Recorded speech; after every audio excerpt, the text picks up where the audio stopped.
Total, ¿cómo era? ¿Se acuerdan? En varones, 60% del peso, y en el caso de las mujeres, 50%, ¿verdad? Y ya sabíamos también por qué. Y lo mismo, de esta agua corporal total, el 66.6% va a formar el líquido intracelular y 33.3% el extracelular. Ya vimos esto, que el sinónimo de medio interno es el líquido extracelular, porque es el lugar donde se van a dar todos los procesos para la nutrición de la célula, ¿no es cierto? Tanto de este medio tomará lo que necesita para poder realizar sus funciones y también eliminará los desechos. Y aquí tienen los porcentajes de cada compartimento para el agua, ¿no? Este es el intracelular, este es el extracelular con sus componentes. Esto también lo vimos ayer, porque estamos hablando del agua, cómo es la distribución del agua y cómo siempre va a tratar de mantenerse en estado estable, va a mantener la homeostasis. En esta primera lámina vimos cuáles eran los componentes. Aquí está representado el intracelular, 40% del peso, y el extracelular, que viene a ser el 20%. Y este 20%, el 15% está en el espacio intersticial y el 5% en el intravascular. Y como vemos, en el caso de un varón, esto es el 60% del peso corporal, viene a ser el agua. Pero esta agua tiene que estar siempre, no está sola, tiene solutos, y los solutos van a determinar los contenidos y cómo estos solutos se pueden transportar a través de la membrana semipermeable, que está marcada por el límite que envuelve a la célula, ¿no es cierto? La membrana celular. Entonces, lo que vamos a tener es que van a mantener el equilibrio, la homeostasis. Tiene que haber el mismo número de cationes, de aniones, la misma osmolalidad, todo. En este caso, el principal ion del extracelular viene a ser el sodio, y en el caso del intracelular el potasio, como ven ustedes aquí en el ejemplo, 140 en ambos compartimentos. Luego tenemos la osmolaridad, y acá igual, ambos compartimentos tienen que mantener la misma osmolaridad. Y luego les hablé sobre las diferentes presiones que son las que van a movilizar el agua a través de los compartimentos. En el caso del intra y el extracelular es la presión osmótica, y en el caso del intersticial y el intravascular es la presión oscótica, definida por la presencia de proteínas. Muy bien, donde nosotros vemos siempre y vamos a actuar, y es el medio interno, es el extracelular, que señala la flecha. Muy bien, entonces vamos a ver ahora el principio que revisamos ayer rápidamente, que era la osmolaridad. Y vemos que la osmolaridad es una propiedad física de una solución que depende del tipo y la cantidad de solutos. ¿Se acuerdan? Ayer hablábamos entre lo que es la cantidad o el volumen del disolvente. En este caso, el disolvente es el agua para nosotros, ¿no? Y cuando usamos el agua como disolvente, se expresa por kilo de agua. Entonces, la osmolaridad es igual, pero expresado en... ¿Cómo era osmolaridad? ¿En qué se expresa? En litros, ¿no es cierto? En litros de agua. Esa es la única diferencia. Y luego tenemos la tonicidad, que también revisamos ayer, que viene a ser la relación entre la osmolaridad extracelular con la intracelular, que es lo que vimos también ayer, 280 a 290 miliosmoles por litro. Este equilibrio permite el libre paso de agua a través de las membranas biológicas, que es lo que vimos ayer, ¿no? Si cambia un poquito, se va a mover el agua, como hoy día vamos a revisar, de qué compartimento a qué compartimento. Entonces, ¿qué tenemos? El movimiento de agua que provoca un soluto depende de la dificultad con la que este soluto atraviesa la membrana celular. Por lo tanto, si es un soluto muy grande, tendrá un poquito más de dificultad. Si el soluto es más pequeño, pasará más rápido. Y uno de esos solutos es el sodio. ¿Se acuerdan el peso del sodio ayer? ¿Cuánto era? 23. 23, es pequeño. Eso hace que pase libremente a través de la membrana semipermeable y en ese pasaje ocasiona el movimiento de agua. Por eso es que el sodio es el que produce la tonicidad. Eso que dice allá es posible gracias al sodio, porque todos los solutos dan osmolaridad, acuérdense. Basta la presencia de un soluto independientemente de su tamaño, su carga, su peso, su valencia. Es un 1 para osmolaridad, basta su presencia. Pero aquel que es capaz de mover agua son los que generan tonicidad. Y en este ejemplo, y en todos los ejemplos en el organismo, es el sodio. Muy bien. Ahora vamos a ver los mecanismos de transporte para el agua y los solutos. Y hay dos grandes grupos, dos grandes mecanismos de transporte: los pasivos y los activos. ¿Qué quiere decir? Los pasivos quiere decir que no usan energía, no hay consumo de energía. Y en ese grupo tenemos la osmosis, la difusión, la ultrafiltración. No consumen oxígeno, no usan transportadores. Eso se llama todos los transportes pasivos. También en este grupo se considera la difusión facilitada. Luego los vamos a ir viendo uno por uno. Luego tenemos los mecanismos de transporte activos. El primario va a utilizar energía, especialmente del adenosintrifosfato o de otro enlace fosfato, ¿no? Y el secundario, la energía va a derivar de la diferencia de concentración generada por el transporte activo, y es los cotransportes y contratransporte. Será cotransporte si está en favor de la gradiente y contratransporte si es a la inversa. Luego tenemos otro tipo de mecanismo de transporte que se le llama el grueso, que viene a ser la endocitosis, la pinocitosis, la fagocitosis, la exocitosis. Todos estos mecanismos de transporte los vamos a ver conforme avancemos el capítulo, y se van a dar a nivel renal, a nivel tubular especialmente, cuando hablemos de reabsorción y cuando hablemos de secreción. Muy bien, entonces vamos acá a la figurita para ver un poquito los ejemplos. ¿Y qué tenemos? Miren, el primero es la difusión simple, pasa a través de la membrana, no hay problema con eso. Luego tenemos aquí en el transporte pasivo las mediadas por canales, como vamos a ver luego. Tenemos canal de sodio, canal de potasio, por donde van a pasar a través de esta nueva estructura que se forma, y también vamos a revisar los canales de agua o acuaporina, ¿no?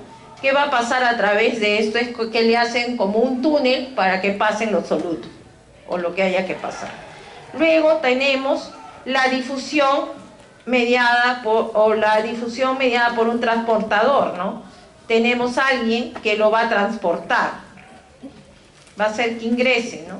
Desde del exterior, o sea, desde el medio interno del extracelular al intracelular. Y tenemos el último, que es el transporte activo, que es el mediado con gran consumo de energía, o sea, gran consumo de oxígeno, y usa el adenosintrifosfato, ¿no?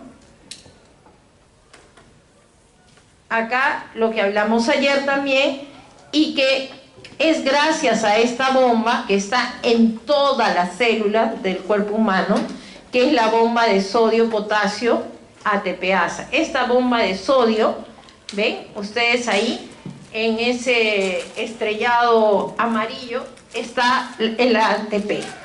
Hay gran consumo de energía. Miren lo que hace esta bomba. Ingresan dos potasios al intracelular y va a sacar de la célula al extracelular 3 sodios. Y se va a generar un gradiente, miren ustedes, un gradiente de potasio, ¿no? Y un sodio. Mientras acá tenemos en el intracelular al potasio, acá tenemos en el extracelular al sodio. Y siempre va a haber este gradiente, porque miren, mientras salen 3 sodios, ingresan solo 2 potasios. Y entonces ese diferencial va a generar un gradiente electroquímico.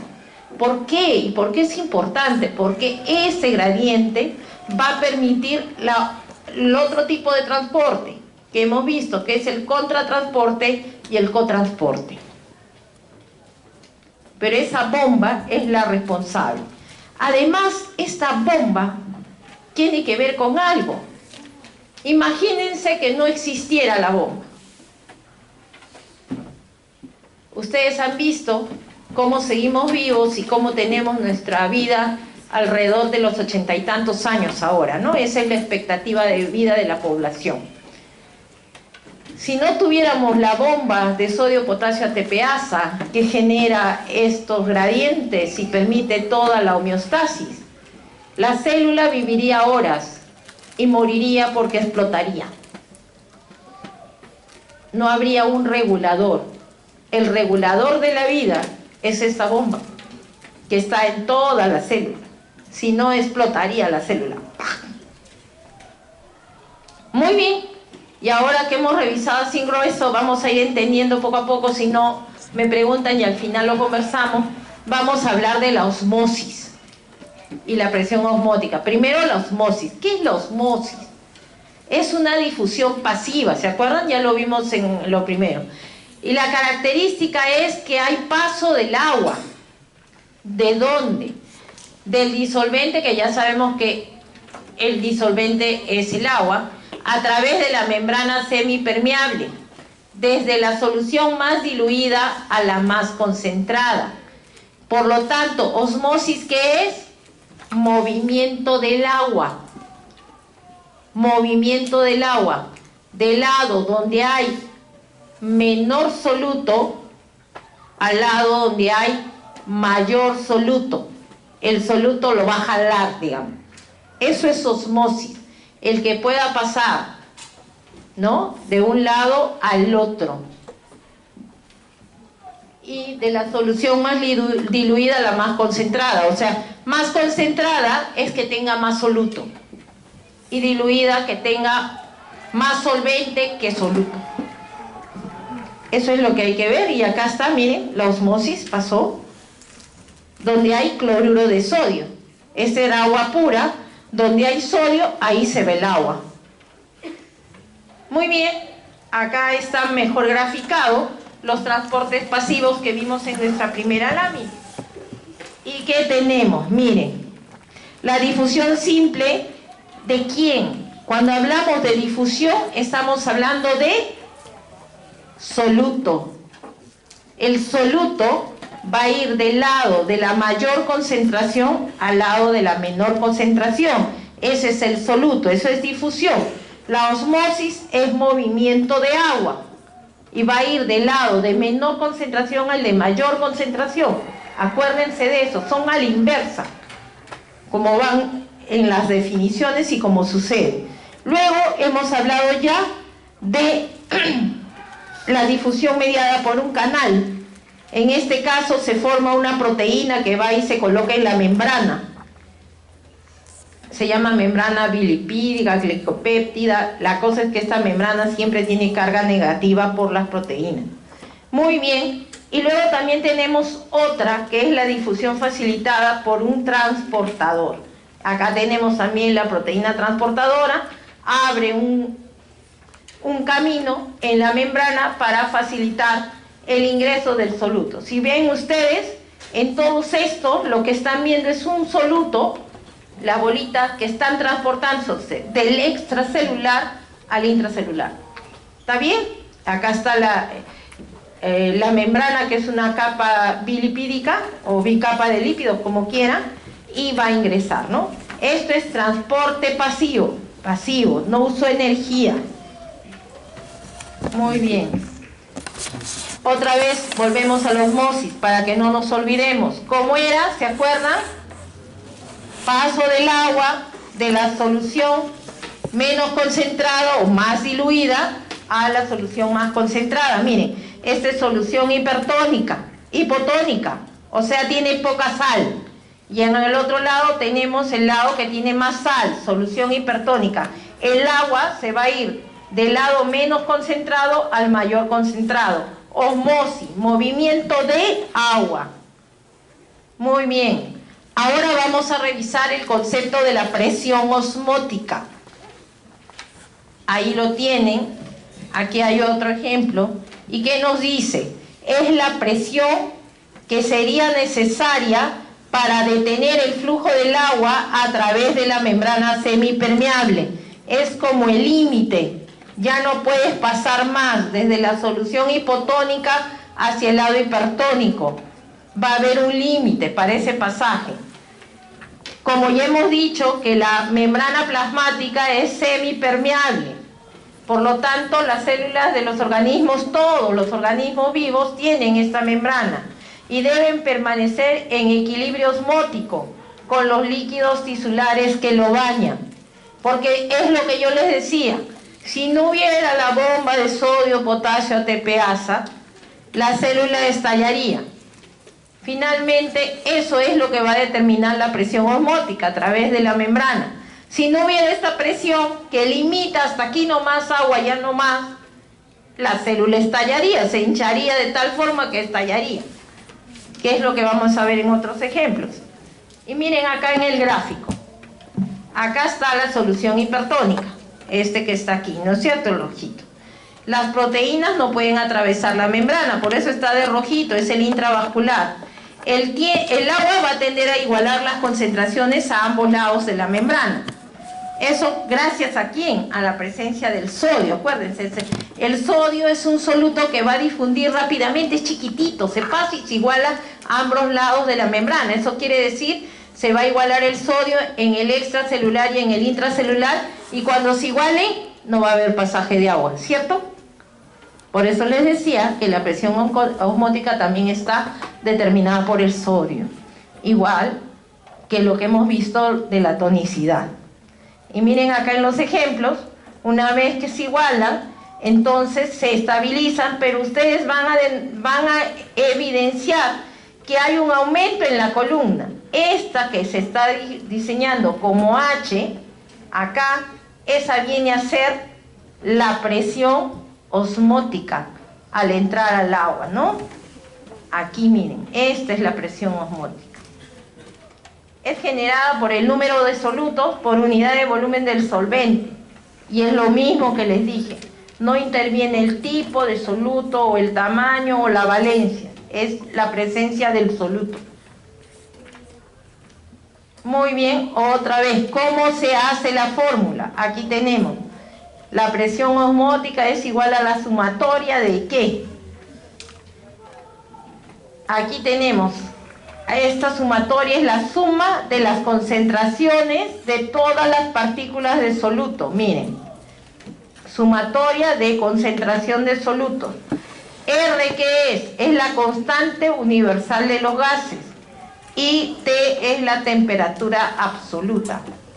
La presión osmótica de los fluidos corporales es 0.3 osmoles, o lo que siempre estamos expresando, 300 miliosmoles.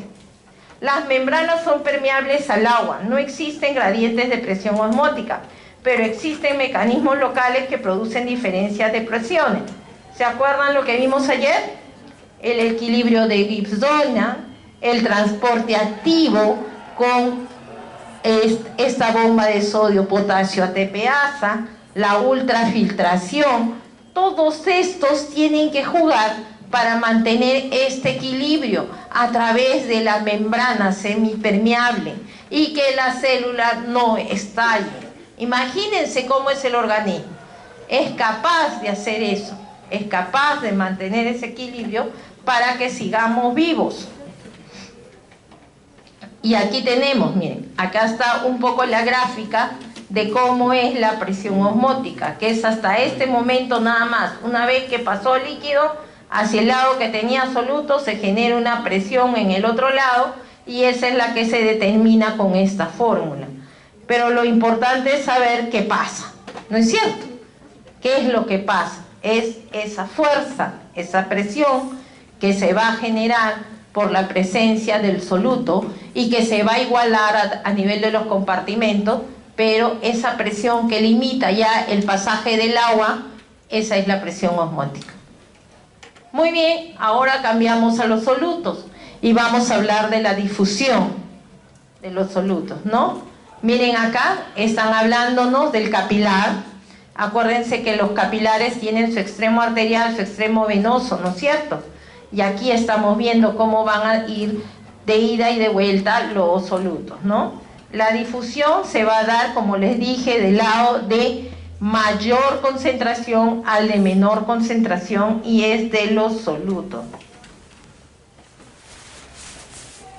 Movimiento de las moléculas de una concentración más alta a una más baja, que ya les he dicho, quiere decir que baja su gradiente de concentración hasta que se logre el equilibrio y se distribuyen de manera equivalente a través de la membrana semipermeable.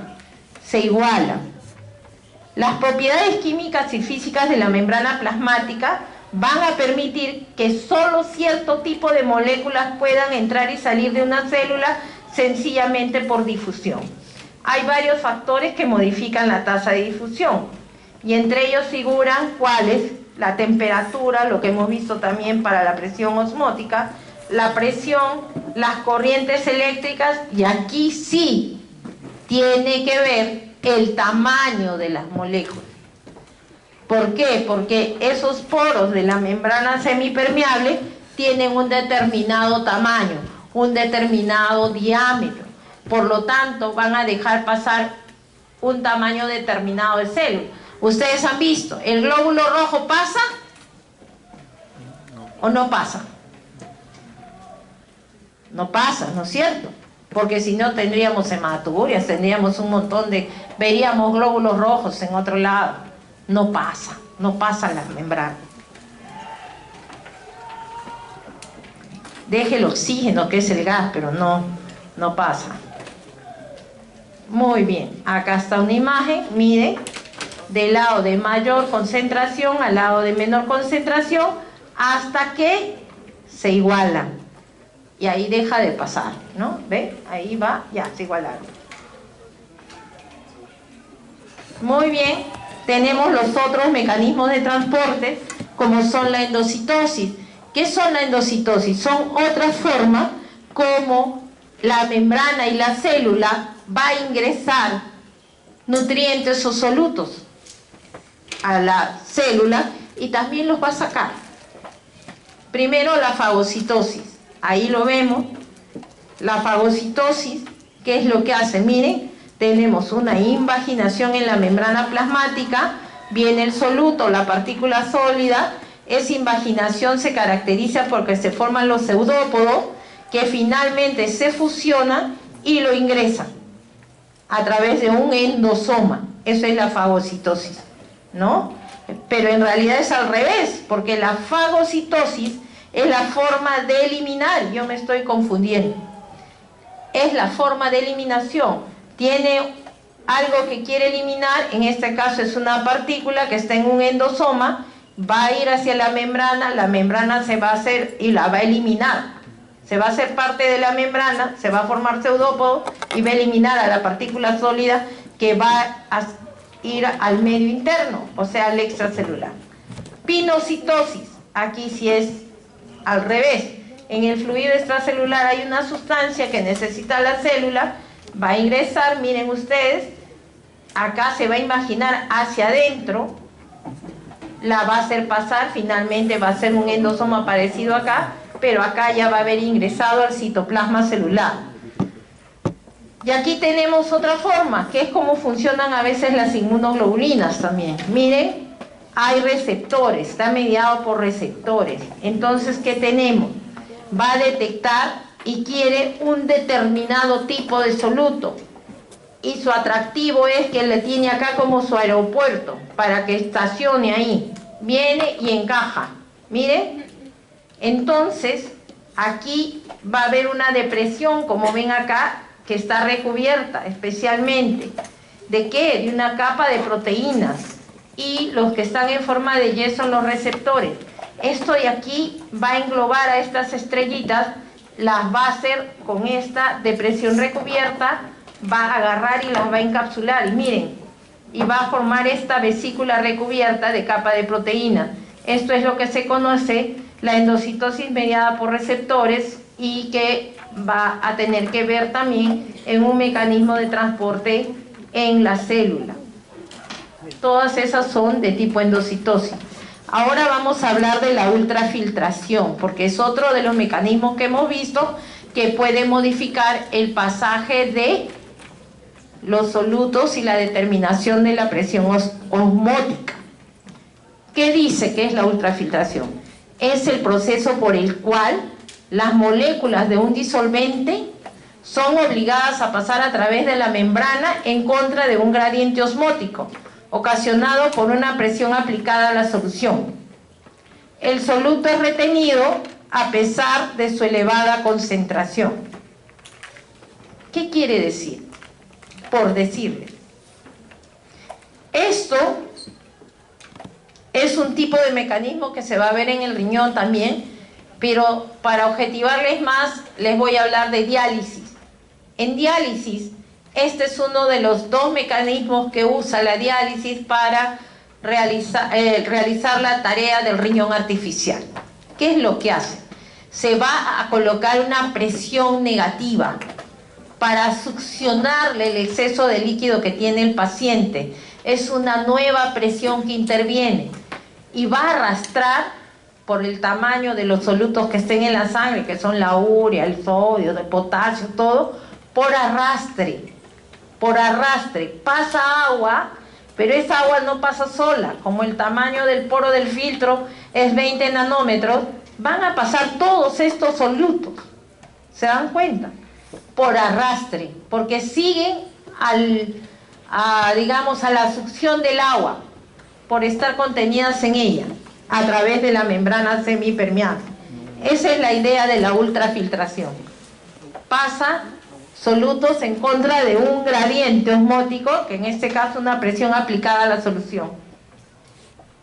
Miren, es muy importante en la formación de la orina y en la salida de los fluidos de los capilares. Importante en el movimiento de agua entre el plasma y el líquido intersticial. O sea, ¿en dónde? Tanto a nivel del extracelular, porque el movimiento entre el plasma y el líquido intersticial es el movimiento de el agua y solutos a nivel del extracelular, y a la formación de la orina entre la célula tubular y el fluido ultrafiltrado de la filtración glomerular. Luego lo vamos a revisar. Miren, acá está. Acá nos muestran cómo es el transporte a través de la membrana del capilar. Miren ustedes, aquí tenemos, esto viene a ser, ¿qué es lo que se va a intercambiar? Acá tenemos, miren, el lado arterial, la arteriola, las vénulas, y aquí está el intercambio que se va a dar por diferencia de presiones. Acuérdense, voy a tener una presión hidrostática del capilar, y esta presión hidrostática va a permitir el pasaje de líquido, y tengo que tener a un extremo y otro diferencia de las presiones, porque acuérdense que este líquido va a ser reabsorbido en la vénula. ¿Se acuerdan? Las venas van a reabsorber, y esto de acá que está aquí, los espacios en blanco, viene a ser el intersticio. Este es el espacio intersticial, y por lo tanto se tiene que ver el pasaje desde el lado arterial al lado venoso. Eso también lo vamos a ir revisando. Ahora es el concepto, que entendamos cómo es que pasa, a pesar de que el gradiente es más alto en este lado que en este. Y aquí juega un rol muy importante los linfáticos, que no están en la figurita. Ahora que hemos visto todo esto, que el movimiento en el medio interno es a través de solvente y soluto, ¿qué tenemos?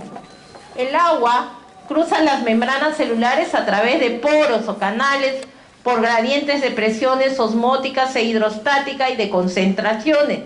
Claro, porque uno de los que está componiendo el medio interno es el intravascular. ¿Y el intravascular qué presión tiene? ¿Qué presión tiene? ¿Ah? Presión oncótica. ¿Qué otra presión hay? Si ya lo ponemos en el contexto grande, la presión arterial. ¿Se acuerdan? Que va a depender también de la bomba cardíaca, la resistencia periférica, ya. También todas esas presiones van a jugar. ¿Qué más tenemos? Los solutos no se dispersan igualmente en el extracelular y el intracelular. Siempre va a haber diferencias por permeabilidad, por transporte, por las bombas que regulan su distribución. Vamos a tener unos solutos más en el intracelular y otros en el extracelular. Ya lo hemos visto ayer. Lo que mantienen es la igualdad de ¿qué? De cargas, ¿cierto? Va a haber la misma cantidad de cationes y aniones, eso sí, pero la calidad de los solutos es diferente. En un lado hay sodio, en el otro potasio, en el otro lado hay bicarbonato, en el otro lado hay fosfatos, y así sucesivamente. Ahora, la proporción del líquido extracelular y el intracelular son gobernados por lo que ya hemos dicho todo desde ayer, por la cantidad de sodio y potasio. ¿No es cierto? Porque cada componente determina el espacio. Será el intracelular rico en potasio y el extracelular en sodio. Entonces, ese equilibrio entre los dos y eso que interviene en la bomba de sodio-potasio ATPasa es la que va a determinar el movimiento en todo el medio interno. ¿Para qué? Para que viva feliz ¿quién? ¿Quién tiene que vivir feliz con todos estos cambios, mecanismos, todo lo que estamos hablando? ¿Quién? La célula. La célula. Finalmente es para mantener ese equilibrio, para que la célula esté viva. Para eso es todo. Y finalmente cada célula compondrá cada uno de nuestros tejidos y para que estemos vivos todos los seres humanos, no solo nosotros, todos los pluricelulares, todos tenemos lo mismo. Muy bien, ahora vamos a ver cómo es el movimiento y cómo necesitamos recordar algunos principios básicos de cómo se mueven los líquidos a través del extra y el intracelular. En primer lugar, el agua se mueve rápidamente a través de las membranas celulares, miren. Por lo tanto, la molaridad del intra y el extracelular, que es lo primero que vimos, ¿se acuerdan? En los primeros cuadritos, se mantienen iguales. Y acá sí he podido graficar mejor la membrana semipermeable con sus huequitos, con sus poros. ¿Qué otra cosa? Lo primero, las membranas son casi completamente impermeables a muchos solutos. Obvio, si yo tengo un soluto así de grande no va a pasar por ninguno de estos huequitos, ¿sí o no? ¿Qué más tenemos? El número de osmoles permanece casi constante en ambos compartimentos. Siempre es eso, trata de mantener el equilibrio. Solo cuando necesite comer, cuando necesite eliminar algo, varía ligeramente. Muy bien, y otra vez, y esto ya lo hemos revisado, que es osmolaridad, que es la concentración de solutos expresada en osmoles por kilo de agua y osmolaridad expresada por litro de agua. ¿No es cierto? Esta es otra vez otra figurita para recordarles cómo es el líquido intracelular. Miren ustedes, acá está, este es el resumen de lo que venimos hablando. Esta es la membrana celular, miren. Y tenemos ¿quién? La bomba de sodio-potasio ATPasa en la membrana de la célula y el intercambio que se va a producir. Acá, como ustedes ven, salen los sodios, sale el cloro, ingresa el potasio. Tenemos acá lo que nosotros tomamos del medio externo, que es la comida y la bebida, y que finalmente pasa, hace todo, se reabsorbe, camina por todos lados, pero sale igualito, ¿no? Entre lo que es heces y orina, más lo que va a salir a través de la respiración y también de la piel. ¿Se acuerdan que revisamos ayer? Y esto es lo mismo, más o menos. Es igual con el ejemplo de los 42 litros, sujeto de 70 kilos y 60% del peso corporal, que viene a representar los 42 litros del agua corporal total. ¿Estamos de acuerdo? 28 litros en el intravascular, 14 litros en el extracelular. De estos 14 litros, el intersticial es el 15% y el 5% el intravascular. Y acá está el intravascular. Listo, vamos. Ese es el resumen. Ahora vamos a entrar a entender mejor cuál es el rol del sodio y la osmolalidad, que también ya lo hemos dicho un poquito, ¿no? Entonces ya le dije, la osmolalidad es igual a la suma de cada uno de los solutos presentes en un volumen de agua. En este caso, cuando hablamos de osmolalidad plasmática, estamos hablando de los solutos presentes en el plasma. Y el plasma no es otra cosa que el extracelular. ¿Y cuál es el principal catión del extracelular? Sodio. Por lo tanto, el sodio es el que está realmente en abundancia. Acá hay una fórmula que nos dice precisamente qué cosa es lo que pasa. Realmente el sodio da el 93%, la osmolaridad del cloruro de sodio, porque el sodio no está solo, está con el cloro, es 1.75, ¿no? Ya sabemos que el 93% del plasma es agua, 7% es grasas y proteínas, ¿no? Entonces decimos, la osmolaridad de las sales de sodio es 1.75 entre el 93% del plasma por la concentración del sodio. Y la osmolalidad resulta que es 1.88. La osmolalidad restante es 0.12. Y eso es 0.12 por 140, que es la concentración del sodio. Estos son 17 miliosmoles por kilo. Esta es la presión osmótica generada por los elementos que no he medido, que son potasio, calcio y magnesio. ¿Por qué nos hacen esta explicación? Para que entendamos por qué cuando hablamos de osmolalidad o de osmolaridad, el sodio se representa como 2. Porque el sodio es capaz de mover el agua, pero en realidad es porque va acompañado de un anión como el cloro. Pero cuando está con el cloro, su osmolalidad que genera es 1.88, no es 2.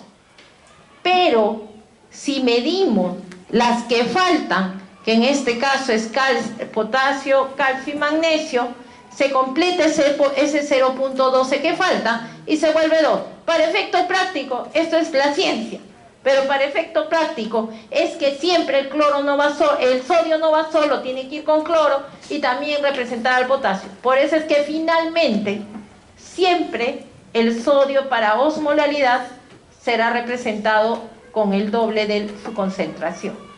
Sodio por 2. Pero esta es la razón química y de movimiento y con quiénes va. Y aquí tenemos, miren, pérdida de sodio. Cuando yo pierdo el sodio total, que es ¿dónde está el sodio normalmente? En el extracelular. Si pierdo sodio, que acá dice se va el sodio, ¿de dónde a dónde se va a mover el agua?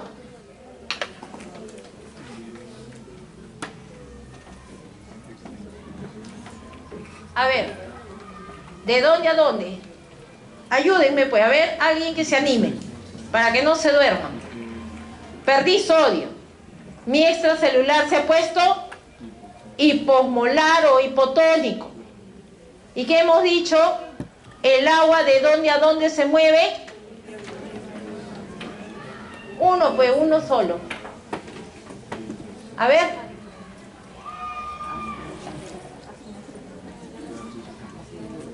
El agua va a ir del lado de menor concentración al lado de mayor concentración. En este caso, ¿quién estaría más concentrado? ¿Ah? El intracelular. El agua se va a ir al intracelular y la va a engordar. Miren acá cómo está el resultado. Miren, el intracelular está más gordito, ¿cierto? Eso es lo que pasa. ¿No es cierto? Ahí ya tenemos más. Se ha movido, ¿sí o no? Por lo tanto, rápidamente se van a equilibrar y va a tratar de eliminar agua para otra vez regresar al estado estable, ¿no? Eso es lo que nos trata de mostrar la figura. O sea, que el agua corporal total va a estar igual, pero la distribución entre los compartimentos va a haber cambiado por el hecho de haber una disminución de sodio en el extracelular. en la mayoría de las células del cuerpo, esto no tiene mayor traducción. ¿Por qué? Porque rápidamente se equilibra a través de la membrana semipermeable de la célula, ¿cierto? Pero ¿saben dónde no pasa eso? En el sistema nervioso central. Por eso es que todos los trastornos del sodio van a dar síntomas y signos neurológicos. Porque ahí sí vamos a ver todo esto que describimos. Que se puso hipotónica, el agua se fue. Entonces, si hay hiponatremia, ¿qué va a pasar en las neuronas? ¿Qué va a pasar? ¿El agua dónde se va a ir? Hacia la célula, ¿no es cierto? Nerviosa. Y la célula nerviosa se va a hinchar. ¿Qué va a darte? Edema cerebral. ¿Te das cuenta? Ese simple movimiento del sodio es traducido a lo que es la aplicación práctica. ¿Qué pasa si hay ganancia de agua? En este caso ya no pierdo sodio, sino estamos polidipsia psicógena, que hay un grupo de personas que le gusta estar tome agua y se toma litros de agua. Agua. El agua, ¿qué va a hacer? Ingresa ahí, se va a distribuir en ambos compartimentos, en ambos lados, porque lo que hemos dicho que el que favorece el movimiento es la cantidad de sodio, pero es probable que en un primer momento, cuando vamos a tener un incremento del agua corporal total, pero se va a distribuir, los dos aumentan, tanto el intra y el extracelular. Pero finalmente los mecanismos se van a poner en marcha. ¿Y qué va a hacer? ¿Qué va a hacer el organismo? Porque acuérdense, yo les he dicho, todos los procesos van a tratar de regresar al estado estable, al equilibrio, a lo que debe ser. Y para eso existen diferentes mecanismos. ¿Cuál creen que será? Si yo tomo agua, mucha agua, ¿qué cosa va a pasar? ¿Qué pasa? Si ustedes toman un montón de agua, van a ir rápido al baño porque les va a dar ganas de orinar. El riñón lo va a eliminar para regresar al estado estable. Acuérdense, por eso todo tiene un efecto, o sea, la acción tiene un efecto, pero todo es para regresar a lo normal. Muy bien, ahora, ¿existen formas de medir la osmolaridad? Sí, existen los osmómetros. Pero el osmómetro es un aparato que no solemos tener a la mano en cualquier centro hospitalario, menos en un centro de salud, en una posta. Los hospitales, digamos, de último nivel, de más complejidad, pueden tenerlo, no todos. Entonces, como no tenemos esto, vamos a tener que calcularlo. ¿Cuánto es la osmolaridad plasmática? Ahí lo tienen, 287 más o menos 7 miliosmoles por kilo, ¿no? Osmolaridad efectiva, que depende del sodio, va entre 270 a 285 miliosmoles por kilo de agua. Y, como les digo, como no tenemos para el osmómetro, vamos a calcular la osmolaridad plasmática. Esa es la fórmula. 2 por la concentración de sodio plasmático, más glucosa entre 18, más urea entre 6. ¿Qué son esos numeritos? El 18 y el 6. ¿El peso? Sí, no. ¿Porque cuánto pesa la glucosa? 180. ¿Y cuánto pesa la urea? 60.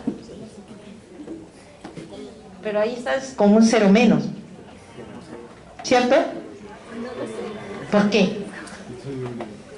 ¿Por qué no están en su peso molecular como tal? Por las unidades que expresamos. Acuérdense que es miligramos por decilitro. Perdí un cero. Los dos, la urea también está en miligramos por decilitro. Por eso es entre 6, por eso es entre 18. ¿Está bien? Ya. Siempre pregúntense por qué. Jamás pierdan eso. toda su vida como médicos tienen que preguntarse todos los días por qué esto, por qué aquello, por qué pasó allá, por qué el paciente tiene eso, pero no pierdan eso. Si no, ya va a ser rutinario, ya no va a ser emocionante hacer esta carrera. Es muy importante que ustedes mantengan eso, esa curiosidad por querer ayudar al otro, porque eso es lo que va a pasar. Si tú sabes lo por qué, vas a poder manejar bien a tus pacientes. O si haces una rama que no ve paciente, igualito. Si ves la imagen de la placa, ¿y esto por qué está así? ¿Y esto por qué no es asá? ¿Y por qué se puso aquí? ¿Por qué se puso allá? Vas a llegar bien a tu diagnóstico. Así es que siempre hay que preguntarnos ¿por qué? Muy bien, entonces ahora ¿qué vamos a ver? ¿Cuándo se llama hiposmolalidad? Cuando la concentración del sodio, potasio disminuye, o cuando hay retención de agua, que son los ejemplos que vimos en antes. ¿Y cuándo es hiperosmolaridad? Cuando hay ganancia de sodio o pérdida de agua. ¿Se dan cuenta? O sea, si gano soluto, me pongo hipertónico o hiperosmolar. Y si pierdo agua, también. Igual en el efecto contrario. Entonces, ¿qué es lo que sucede en este medio interno? La regulación del sodio plasmático y por tanto la osmolalidad plasmática ocurre por cambios en el balance del agua. ¿No es cierto? Si yo tomo mucha agua, me diluyo. Si no tomo agua, me concentro. Por lo tanto, mi expresión en el sodio será: si me diluyo, mi sodio baja. Si me concentro, mi sodio sube. Y eso es lo que dice esto. La regulación del sodio plasmático, por tanto, de la osmolalidad, va a ocurrir por cambios en el agua. ¿Cierto? Acuérdense ese principio. Eso va a ser válido para toda la vida. Para toda la vida del médico. Todo. Que entendamos esta parte de aquí. Y ahí está lo que son la osmolalidad de los fluidos. Ahí están los ejemplos, qué pasa, cómo se mueve, cómo cambia el agua corporal. Miren, esto es lo normal en ese ejemplo, 25 litros del intracelular, el extracelular 17. Si yo le pongo sodio, 420 miliequivalentes, ¿qué pasa? Miren el agua, cómo se ha movido, ahí está hacia donde se ha ido, hacia el lado donde hay mayor concentración, y por lo tanto lo que ha aumentado es el extracelular y se ha deshidratado el intracelular en el primer ejemplo. En el segundo ejemplo que he hecho le he puesto agua, ya no sodio sino agua, y miren lo que ha pasado. El que ha aumentado es el intracelular, el que se ha depletado es el extracelular, porque este lado se puso primero hipotónico, el otro estaba hipertónico y le jaló pues al agua. ¿Y qué pasa si pongo 1,5 litros de una solución isotónica, igualito que el plasma? Diga, esa es la solución isotónica. Se llama isotónica porque se supone que la osmolaridad es igual al plasma. ¿Y qué pasa? Miren, ambos compartimentos aumentan. Miren, 25 litros, 18.5 litros. Siempre, como le he puesto en el extracelular primero, voy a haber aumentado. En el extracelular va a haber movimiento de agua, pero no mucho, porque se van a igualar rápidamente. Miren la concentración, 140, 140. Allá, 145, 145. Cuando le pongo sal, finalmente se redistribuyen. Y acá, miren, se diluyen en ambos compartimentos. Concentración del sodio, 135, 135. Pero ahí es potasio, ¿no? Pero eso es lo que pasa. Esos son todos los ejemplos de lo que pasa cuando cuando añadimos sodio, cuando añadimos cloruro de sodio, cuando añadimos agua. Ya esto es un ejemplo. Eso ya le dejo para que revisen. ¿Cómo se calcula? Pero eso no les voy a poder tomar, pero el concepto nada más. ¿Cómo es que se calcula, no? En esta agua corporal total, ¿cuántos osmoles hay? ¿Cómo es el soluto extracelular inicial? ¿Cuánto es cuando se ha añadido? Todo. cómo se hace el nuevo volumen, todo un poco de la disgregación de lo que hemos visto en las imágenes. Y acá está como un resumen, ¿qué pasa con el sodio, con la osmolaridad plasmática? Si pongo cloruro de sodio, que es la sal que pusimos 420 miliequivalentes, ¿qué pasa si pongo el agua, que son los 1500, o si pongo el cloruro de sodio isotónico? En el primer caso, si yo pongo los 420 miliequivalentes de sodio, aumenta la osmolaridad plasmática, aumenta la concentración del sodio plasmático, aumenta el volumen extracelular, el volumen intracelular se va a disminuir porque se va a deshidratar y el sodio urinario también va a disminuir, como ven acá. Si yo pongo agua, ¿qué voy a tener? La osmolaridad plasmática va a disminuir, el sodio plasmático también porque se va a diluir, el volumen extracelular va a aumentar, porque le he puesto agua, pues. El volumen intracelular también va a aumentar y el sodio urinario también va a aumentar. ¿Por qué? Porque va a tratar de volver al estado normal. Y el cloruro de sodio isotónico, miren, la osmolaridad plasmática no cambia, el sodio plasmático tampoco, el volumen extracelular aumenta, el volumen intracelular no aumenta y el sodio urinario sí aumenta.